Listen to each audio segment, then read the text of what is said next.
You know what it is. This is part two. This is part two to the worst prison I was ever in. The worst prison I was ever in, part two.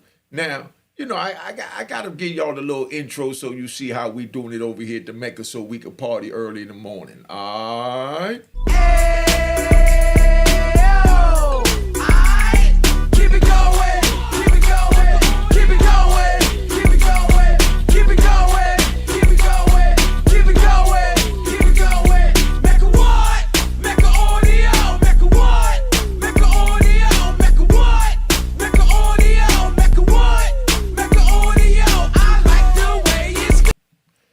You know what it is. Unique Mecca Audio, man. I'm going to tell you about part two of the worst prison I was ever in. I left off yesterday. It was Christmas time and they finally let me out. They took me upstairs, showed me all the crazy fancy equipment they got to let me know don't try it. Don't try and bring no drugs in our prison. Don't try and send any word out to anybody to harm anybody in another prison, on the street, or anywhere else. You know what I mean? They had state-of-the-art technology. Never seen nothing like this a day in my life. Now, I'm sitting in there, and let me tell you how I got there first. Let me tell you how I got there. You know what I mean? I like to bounce around. I got to explain to y'all what I do because y'all don't really understand the madness of, the twisted mind of Unique Mecca Audio. So let me explain it to you. Like I said, we be riding. You know how you be talking, like I said, and as you talking, somebody jump in and they say something, and you know what I mean? And they add on to what you saying. They might take it to someplace else. You let them ride for a minute. Then you got to tell them, like, yo, homie. Drop the mic, man. You know what I mean? I got the mic. That means shut the F up. I got the mic. All right? So that's how we're going to do. We're going to ride. So just pay attention with me and try and keep up. If you're listening too slow, put this on slow, you know what I mean? So that you can understand what I'm saying, or put the captions on the screen. Now, I'm over in MDC, Brooklyn. I'm on my way down from Brooklyn. I run into my man and them up there in MDC. That was the holdover before you got up there to Raybrook. So when we get over there, they telling us, yo, them dudes up there in Raybrook, man, let them know when you get up there that they got a bad name down here, you know what I mean, in the city. You know what I mean? They say in the city because we way up there by the Mohawk Mountains next to Canada. You know what I mean? So they explaining to me that, the Spanish dudes from the West Coast, the Serenos, Border Brothers, and all the other, Nathaniels was even up there with them, believe it or not. All the Spanish gangs, if they messed up on the West Coast, they sent them to the East Coast, to Raybrook, if they still had medium points. When we was in the penitentiary, if you mess up on the East Coast, they sent you over to Lumpark, and if they in the penitentiary, and if you messed up over there in Lumpark, they sent you all the way over to Lewisburg. So it was a crisscross cross country, so you understand, so they could try and take away your communication and your stronghold on your area. So now, the California dudes, when they came over there, you know what I mean? No disrespect to New York and the gangbangers, you know what I mean? Because I know everybody look for things to nitpick, but I'm just keeping it 100. This the way it was when I was there and how I viewed it. Anybody disagree, feel free to put in the comment. But now, the West Coast, Spanish gangbangers, you know what I mean? They was on some time like, the same way New York, DC, Baltimore, and all of us handle it, Philly, Jersey, the way we handle when we out west. When we out west, we all one. You understand what I'm saying? When we back on the east, then, you might have, the DC car, the Jersey car, the this car, but, we all Muslims, but we stayed in our pockets. But out west, we all came together because we had strength in numbers because it was only a few of us there. It might be 5 people from Jersey, 5 people from Philly, 5 people from New York, and then maybe 100, 200 people from DC, being that DC whole prison system was sent into the prison system. Y'all paying attention? Y'all getting some good jewels here. Hit the like button and hit the emoji. Let me know you feeling this. Now, check.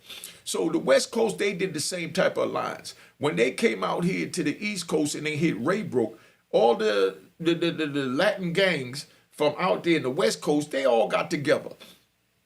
You know what I mean? And they rolled as one. So if something happened with a Sereno, all the other gang members is going to roll as one to roll on whoever. But the problem that we was having while they let me know in MDC to talk to the brothers once I got up there to Raybrook was that gangbanging was just coming out. We talking about 2006. We know it's been out, so don't y'all go nitpicking. But I'm saying as far as getting orchestrated in the federal prison. So you had a bunch of young guys that was coming in, and the dude might be from 154th Street and 8th Avenue. You know, big shout out to 8th Avenue, man. You know what I mean? Yeah, big shout out to 8th Avenue. Big shout out. All right, relax. Let me get back to the story.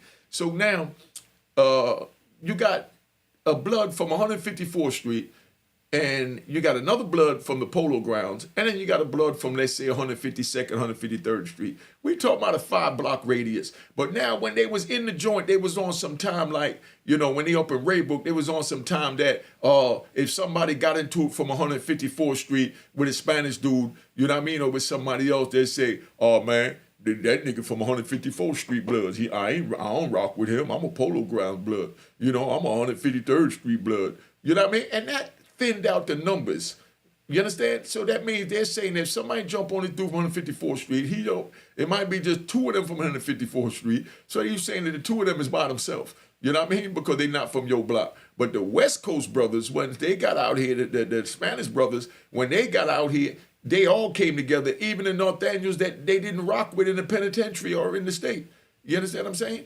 Now, I don't know about in the state because I don't like to say nothing that I'm not really sure of. But I know in the penitentiaries, you know, Serenos and North Daniels wasn't allowed on the same penitentiary. But when it was on the East Coast over there in Raybrook, they put them all together. When they put them all together, these brothers here, right, so you understand, they all moved as one. So if they got into it with a dude from 154th Street, we talking about maybe 100, you know what I mean? Spanish gangbangers from the West Coast jumping on these 2 brothers, and then the other blood fractions, you know what I mean? You know, or Crip or whoever, you know what I mean? Even the, you know, the blacks or whatever. They would say, they 154th Street blood, so they'll leave them alone. They didn't get involved. So they was cold taking advantage of us. You know what I mean? They was making the East Coast look bad, just keeping it 100. You know what I mean? I keep it 100. So now, you know, when I get up there, I pull up my man Big Team on, you know what I mean? And, you know, all the, you know, the big homies that were there on the compound. As a matter of fact, Sugar Hill Tone was there. You know, Frankie was there. T was there. You know what I mean? We had good brothers up there then. So now I pull them up and I let them know what was going on down at MDC, how they talking about how they allowing these, you know, these Spanish brothers to carry on in the way that they carrying on in New York, making New York look bad. So they came together and they made a, you know, alliance where, you know, it was a big meeting called in the yard. It was a big meeting called in the yard with all the blacks. You know what I'm talking about? I'm talking about all the blacks. I'm talking about from the East Coast. We talking about even Ohio, Virginia. You know what I mean? Everybody came together because they wasn't really realizing what was going on. Because I guess when you're in the middle of something, you don't catch what's going on. You know what I mean? Because you're missing something because you're right in the mix. But once I broke it down to them how they was looking, they all made an alliance that next time something happened, one of the Spanish dudes, everybody was rolling, they was going to crush them. You understand what I'm saying? So let's get that right. Now we're going to put a pause. Now we're going to ride. Now let me ride with you. Let me give you a little why I say this was the worst prison. Let's get back to that. But I want you to understand the mechanics of that. So pay attention. Don't get lost in what I'm saying. I know I might talk a little fast. I'm from the city, but I'm not a slicker. You know what I mean? Now, we got snow. I got off the bus day before Thanksgiving, 2006. You know what I mean? When I got off the bus, I stayed there on the compound from November 2006 until they put me on the bus to leave to go to Fort Devens, Massachusetts. If I might add it in this story, I might do a part 3 about Fort Devens, the mental hospital they sent me in. Yeah, they sent me to a mental hospital. Bear with me. Big shout out to the brothers in the mental hospital. Big shout out to the brothers. Big shout out to the brothers in the mental hospital. Yeah, they sent me to a mental hospital. You know what I mean? I'll tell you about that later if you want to hear it. You put it in. Yeah, be on the psychological evaluation because, you know, everybody think ain't right. You know what I mean? We done been through so much. We traumatized. Anyway, back to where I was at. Okay. So now, we done got this meeting and got it done. So now, when I got there, it was snow coming out the sky. Because I told you, I lasted about 3 months on that compound. From February to March. Every day while I was there, snow came out the sky at Raybrook FCI. If anybody been to Raybrook, you let me know if what I'm saying is true or not. Like how we ain't having no snow down here in the New York City area right now. Back then, you understand what I'm saying? When I was there in 2006, every day snow came out the sky. I'm talking about we would get like 16, 18 inches. Now, let me tell you how we had to go eat when we had 16, 18 inches of snow. You go to bed, you know what I mean? It's all, you go to bed and, they wake up for breakfast, and breakfast usually about 6, but they'll bust the doors right after 5 o'clock count. You know what I mean? Y'all let me know if they still doing it like this or not. It's sweating in here because, I'm just trying to stay warm. So we up in this joint. And it's 5 o'clock in the morning. They clear count, and then they open the doors and they let all of us out. When they let us out, they say, we're getting ready to have chow. So when they called the units for chow, what they did was they had snow shovels in front of every unit. Y'all picture this. So if you youngins want to go to prison, feel free to do it. It's a message to this youngins all the time. Now, they had a rack of snow shovels in front of each unit. It's like Niagara A, Niagara B, you know what I mean? And, what was that other one next door to me? It'll come to me in a minute. It was another one right down there, our Sable's way over there in the corner. Then you had Delaware, Mohawk, Genesis. That's what it was. Niagara A, Niagara B, then Genesis A, Genesis B, and then it went around to the gym and things like that.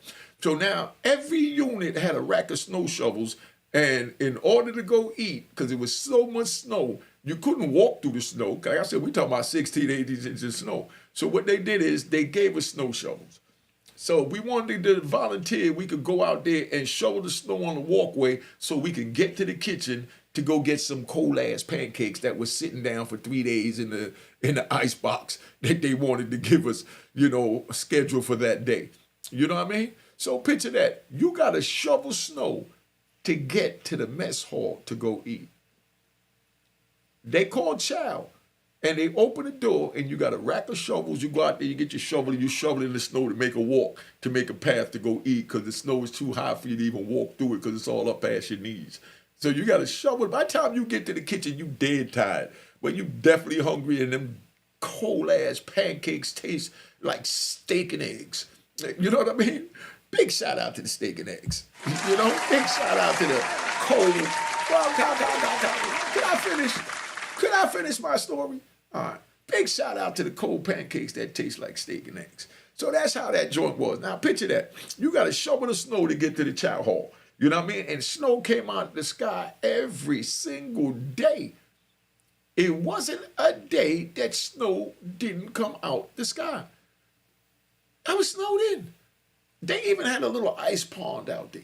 Where back in the day they used to allow them to ice skate when it was, before the gangs and the crack dealers, such as myself, came into prison. Before that, it was really just for like the mafia and white collar crime. So they had a little ice skating ring and a little pond in the prison. And they had ice skates that they really gave out ice skates. You see grown men with ice skates. I didn't experience none of that, because by the time I got there, it was all rude boys and blood clot gangsters. So they didn't have nothing to forgive us. See?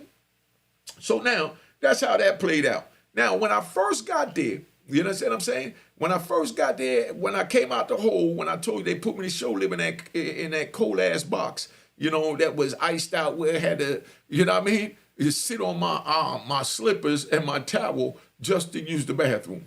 When I first get there, I go in the unit. I go in Niagara B. I think I was in Niagara A. I go in Niagara A, but they had a door that separates Niagara A from Niagara B, and they leave it open during the day because they were short on staff, so they had one police that worked A and B. So now, when I go in Niagara A, they tell me that the homie team on the other side, you know what I mean? So he on Niagara B, I'm in Niagara A, so I walk over there, go sit down, I'm hollering at the team, we reminiscing about, the No Fair Crew, 112th Street, Harlem, Polo Grounds, the battlegrounds, and, what I mean, the Apollo, we was just reminiscing, just good to see each other, because you ain't seen me in 15 years, and, what I mean, I think Team came from the state that time. Rest in peace, let me say that, because Team passed away, I think, last year. Good brother.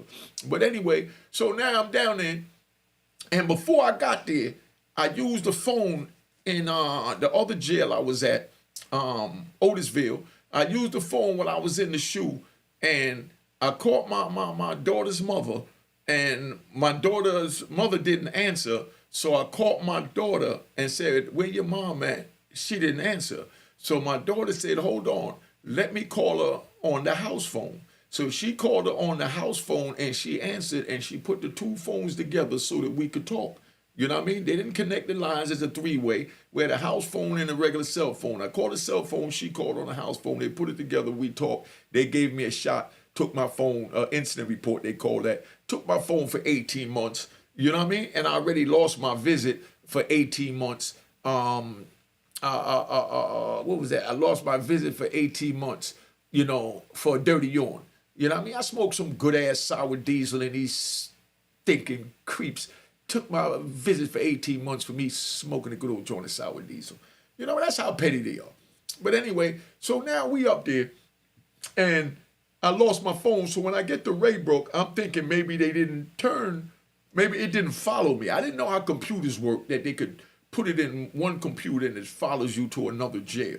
You know what I mean? Yeah, I've been down 15, 20 years at the time. I didn't realize it. In 2006, I was down 14 years now, 13 years. So I didn't realize none of this was happening. So I go over there and talk to the team. I said, yeah, let me call such and such for you. Because he asked about a female I went to go call her I was in contact with. So I go in his phone room and I dial the number and it said, this phone is not authorized. You know what I mean? So I said, something got to be wrong. So I said, let me dial it again. So I dialed it again. It said phone's not authorized. So, you know, I go back on my side of the jail, Niagara B, me and team, and I try to call from my side, figure my phone just wasn't on his side for me to use my pack number to get out. So when I get over there, I dial the number again. It says the same thing, phone not authorized. You know what I mean? I said, all right, forget it, I lay down.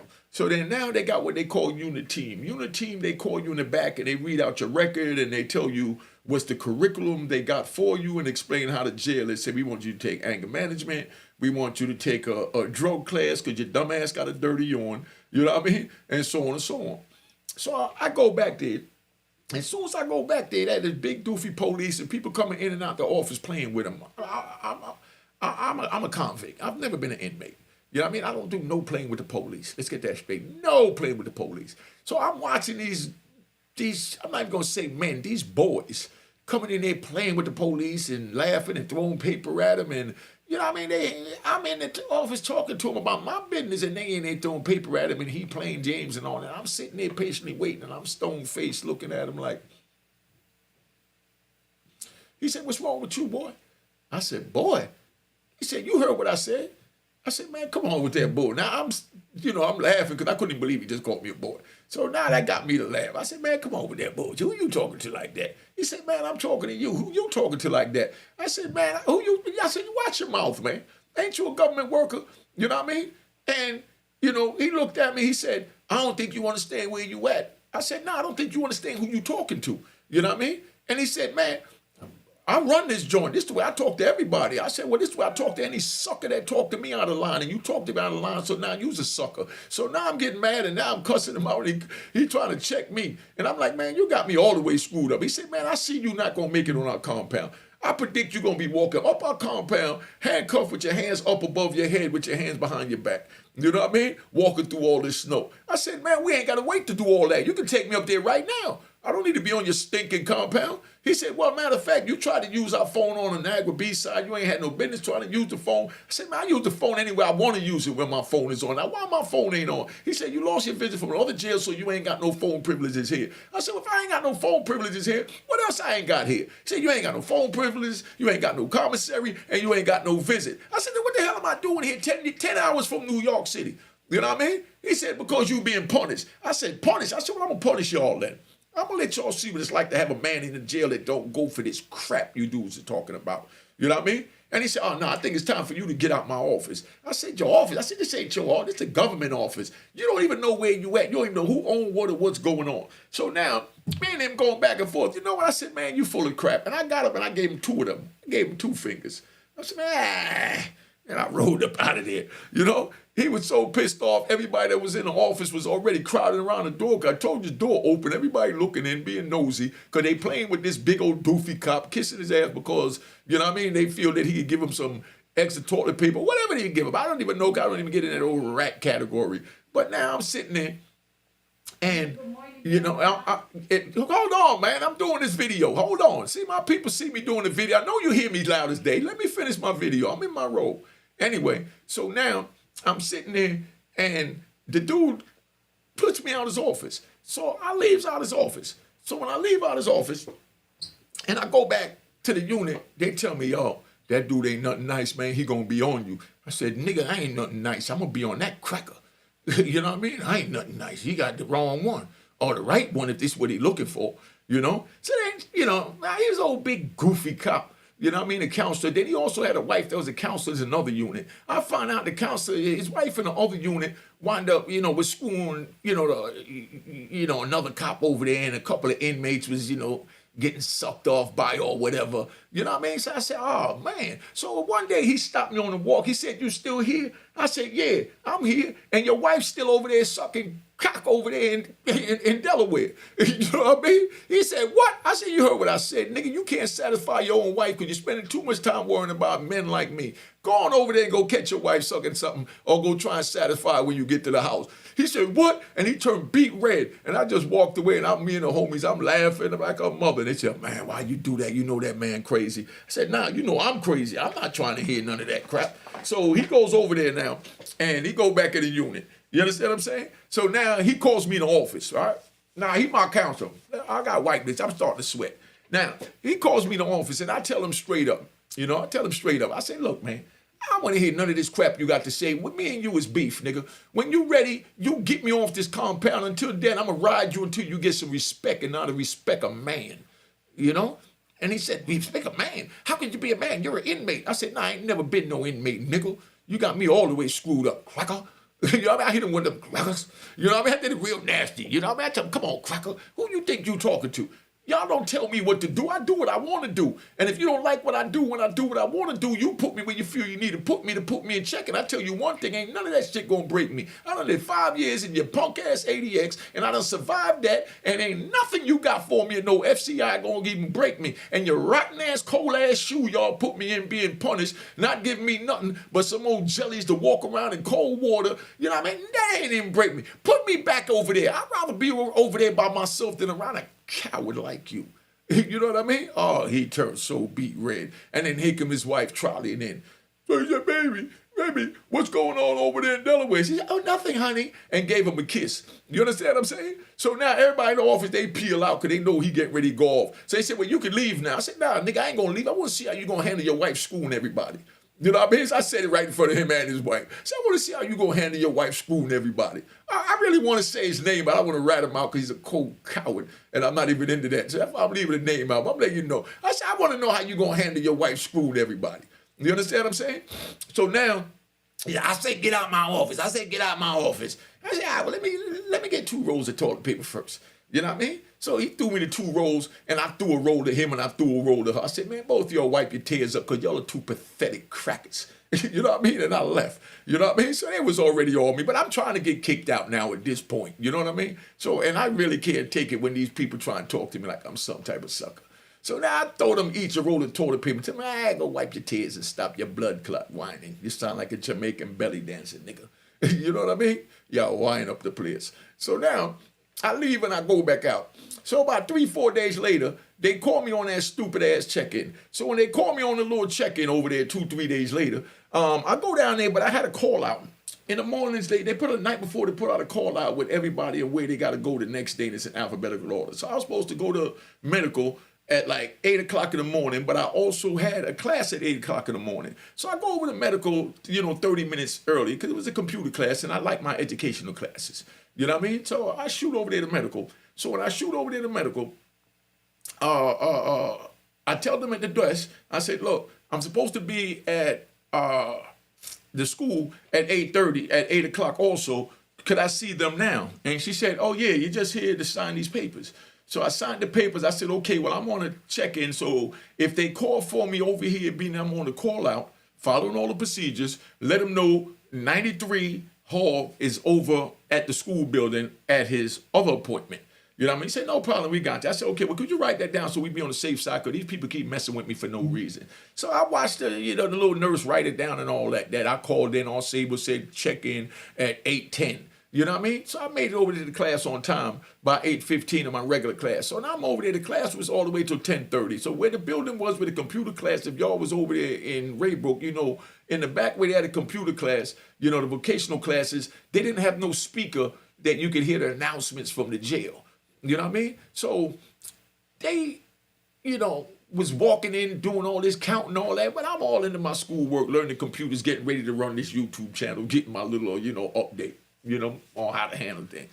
So now I'm sitting there doing that. So while I'm sitting there getting right with this YouTube, preparation, they come and they got my ID card in their hand and they looking for me.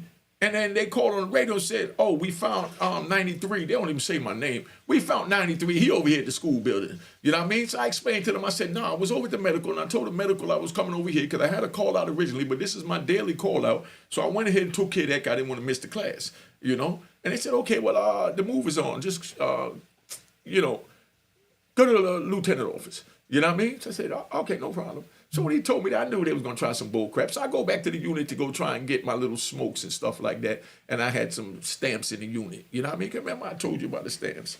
You know what I mean? I was penitentiary rich, but you're only allowed to have certain amounts. So I was trying to get back to my cell to, take my stamps out and give them my man Frankie from the Polo Grounds to hold for me. Frankie stamped this story, right? So now I come out the joint and I go back to the unit. As soon as I go in the unit, Frankie there, T there, and everybody there, and they say, yo, they locked your door. They locked your door. They're going to lock you up. They're going to lock you up. I said, what do you mean they locked my door? So I go up to the cell, my door locks. I couldn't even get in to get my little punk ass stamps out that I wanted to get a homie. So now I come back downstairs and I tell the police, I said, yo, CO, my door is locked. I don't know what's going on. I said, CO, my door is locked. So when I come tell him my door is locked, he says, yeah, we know your door is locked. I said, I will open my door. I need to get in. You know what I mean? He said, nah, you need to go to the lieutenant office. I said, all right, well, I was just at the school. I've been out there for 2 hours. This wouldn't happen. Now I just need to go in there and use the bathroom real quick. You know what I mean? And then I'll go to the lieutenant office. He said, nah, nigga, you going to go to the lieutenant office now. Call me a nigga and everything. You know what I mean? He said, nah, nigga, you going to go to the lieutenant office now. I said, all right, well, fuck you, nigga cracker. You know what I mean? I got up and I walked out. That's how I was treating them like crap up there. They were treating me like crap. But, you get what you get, and you get what you get. So I go down there to the lieutenant office. But before I go to the lieutenant office, which is next door to the medical, I stop over to the medical and I stop and talk to the lady at the front desk that wrote it on the thing that I checked in with all Sable at 8:10. So I said, yo, remember I checked in, da, da, da, da. She said, yeah, I already let them know you checked in, you good. I said, okay. So then now, here comes police walking through the lieutenant office into the medical, and he sees me, and he said, oh, come on, we waiting on you over here. You got to take a urine test. Remember, I already caught a dirty urine for smoking this out with diesel and all the joy. So now I'm on a little random, piss test. But I know I'm not dirty because I didn't even get a chance to smoke up there at that time because it was so damn cold. So he walks me into the thing. So as soon as we walk in the thing, he said, look, calm down. They pissed off. You know what I mean? They trying to put you in the shoe. You know what I mean? And they're trying to transfer you. I said, well, I'm trying to get transferred anyway. And the shoe don't break me. I don't care about no shoe. He said, yeah, but you don't want no shot. Just don't say nothing when you go in there. So I go in there and I walk up to the desk and he said, where was you at? I said, man, I was at medical and then I went over to the school. They rolled it down in Mecca. He said, I want to hear that crap. Go in the bathroom and take a piss, nigga. And threw a cup at me. He threw a piss cup at me, man. Hey, yo, this man threw a piss cup at me. They some disrespectful dudes at Raybrook. That's why I say that that was the worst jail. They actually took a cup that I had to piss in, and he said, I want to hear that crap. And he just threw the cup, bang. You know what I mean? So I smacked that shit out there, man. I don't want that shit. You want me to take a piss in it, you hand it to me, cracker. You know what I mean? So he said, what? Surprised like a mother. So the one that walked me was a cool little Italian dude that was like a temporary SIS, but he was trying to get on and he knew how to get along. He was a good cop that, yeah, I shouldn't even say good cop. You know what I mean? But yeah, I'm going to say he was a good cop. You know what I mean? He was one of the good guys with the cops that, turn around and he's like, come on. And he picks the cup and he takes me to the bathroom and he said, man, calm down, man. I'm telling you, they're trying to lock you up, man. Calm down. I already know. You know what I mean? You're a convict. You ain't on that time, but don't make it worse than it is. Hit the like button, man. Hit the like button, subscribe, and follow me on Instagram. Join on the screen, and don't forget the Cash App. This game is to be sold, not told. I'm giving y'all some jewels here. I don't give a $1, $5, and like pretty gangster said, $10 ain't gonna hurt nobody. Now, so we go in the bathroom, and he gives me the cup. You know what I mean? So I take the cup, and now I want to piss them off even more. You know what I mean? This is how I get down. I want to, because I'm from what? Mecca Audio. I'm from Mecca Audio, man. I just want to piss him off.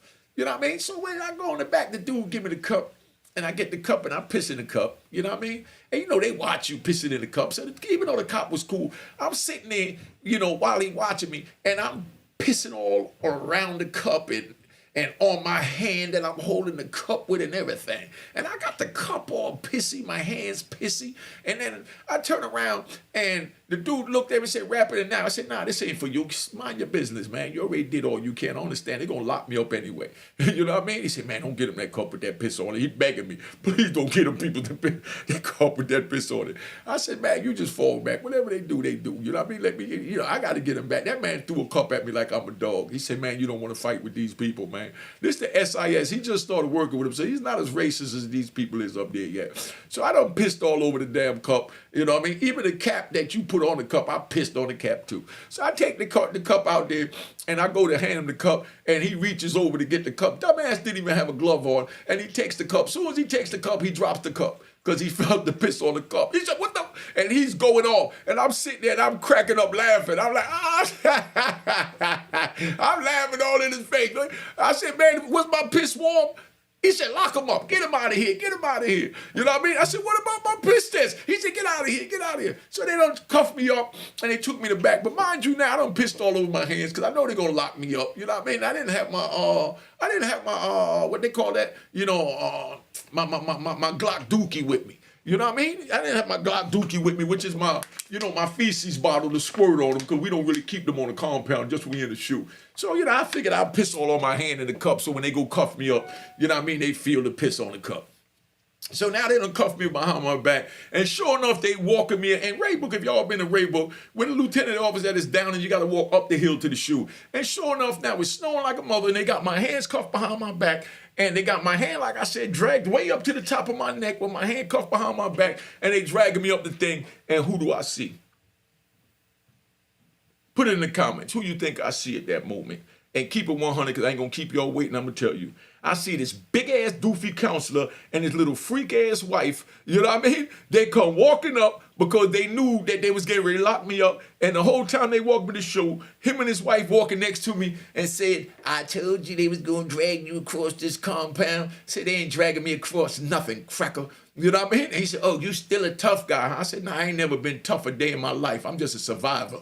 You know what I mean? You's a coward. That's what you are. He's like, yeah, we're going to see how you like the shoe. And we got a worse cell than the last one we put you in. I told him, you ain't got nothing that I can't handle. So put me where you want to put. Matter of fact, take me to your house because I know your house is some crap just like the cell. You know what I mean? And he got mad as a mother. I said, as a matter of fact, I hope you took some of that prison turkey home and gave it to your kids. You know what I mean? And matter of fact, rub the rest on your wife's chest and lick it off her nipples. Maybe she need to do something freaky. You know what I mean? To keep her so she stops screwing everybody on the compound.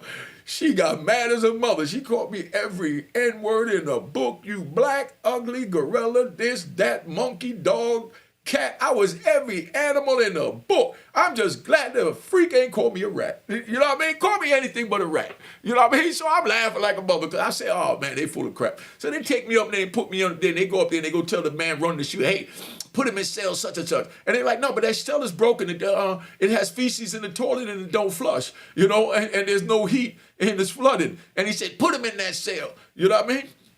So I tell him straight up. I said, all right, will you put me in that cell? And I tell you what, when I shit and y'all open that slot, you know what I mean? I'm going to throw that feces through that goddamn slot dead in your face because you're going to have to open the slot to come feed me. So you put me in that cell, that feces, I'm telling you now, I'm going to take my bare hands, scoop that crap out the toilet, and when you open that slot, I'm going to slap it in your face. You understand what I'm saying? You want to play these games, man. What you think? I got life plus 20. You can't break me with none of this. You go home and clean that feces off your face. So the cop turns around and he tells the police counselor aside and tell the cop, man, I'm not going to play with this one, man. He was already back here. We told him to leave a week early, and he told us no, he was still working out. And stayed there working out for another week, so we ain't going to break this one. Just leave him alone. If you want to put him in that cell, you switch with me, and I'll go work up in your office, and you come back here, and you deal with this crazy nigga. Because this is not a nigga I'm trying to play with for my little 8 hours before I got to go home cleaning feces all out my face. You know what I mean? So, you know, this is all just so crazy, man. I mean, but I say it's the worst jail I've ever been in because they thought they was tough. Man, you're just cops. You know what I mean? You're not even a cop. You're a security guard without a flashlight. All you got is, matter of fact, that's all they had was a flashlight. They didn't even have a baton. You know what I mean? He just had a flashlight. You know what I mean? So I'm like, come on, dog. So they take me and they put me in this other cell, but they put me upstairs in a nice, comfortable cell. And the cop that brought me, he said, look, man, we don't want no trouble from you. We already know they're going to transfer you. You know they're going to transfer you. So we don't want no problems, man. Just chill out. You know what I mean? And let's see how the process play out. But I'm giving you my word Well, I'm not gonna feed in it. My staff not gonna feed in it back here in the shoe. And matter of fact, he go 2 extra blankets. You know what I mean? So he gave me 2 extra blankets as a peace treaty. You understand what I'm saying? So I done took the little blanket. I said, all right, man, good looking out, man. You know what I mean? So now I go lay back down. And you know what? I've been on here, what's that, 35 minutes already. If you want part 3 to this to see how the rest of this whole situation played out, I don't want to be here too long talking about this. Y'all hit me up and I'll tell you how the rest of this whole situation played out. Because man, Mecca what? Mecca audio. So, I'm getting ready to tap out. Let me give you my fly-ass outro. Let you see me and the homies, partying. And, it is what it is, man. Because that's how we do it at the Mecca. All right? Cheers, cheers, toast the crime, toast the crime, the crime, the crime, the crime. What?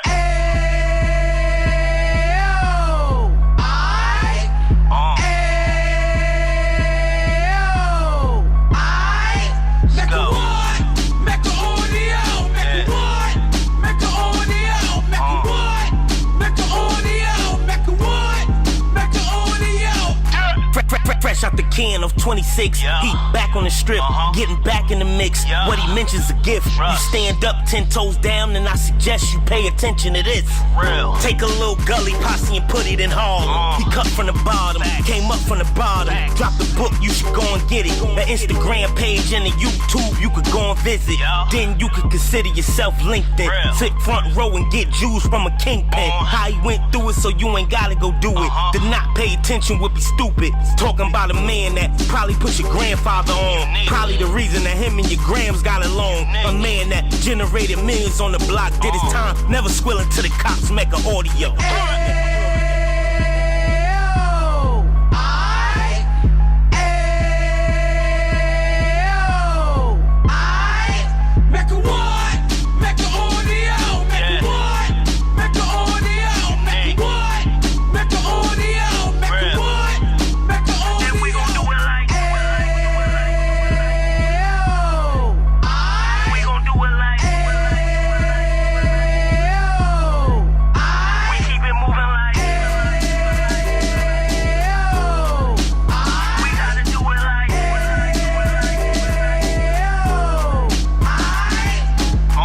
Get it live like 2 G's in the 90s. Drop top beamer so shiny. I let shorty go, she was whining. Treat her like my past, she behind me.